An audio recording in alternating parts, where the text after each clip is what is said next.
explain to everyone out here what Jesus stood for, and especially the qualities of love, how to love your neighbor even if they don't agree with you. So what is your name again? Talise. Talise, that's a beautiful question. I'm glad you came up to ask it. So John 8, if I'm drawing from memory correctly, best embodies both Christ's mercy and love, but also his commitment to truth. And sometimes in the modern gospel, we overemphasize the grace and we underemphasize the truth. Yeah.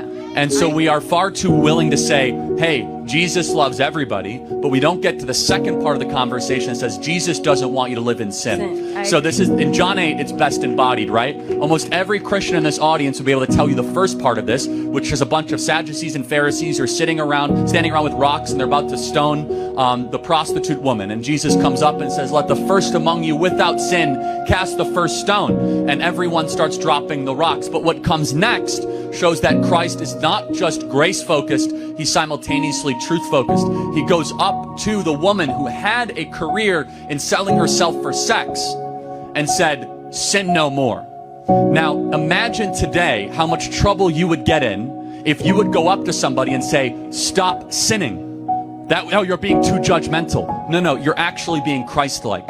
So Jesus stood, he was 100% grace and truth. And that tension is very hard in a modern world because we want to overemphasize grace when in reality Christ loves us too much to have us continue to live in sin. He wants us to try to elevate our actions to glorify God in all that we do.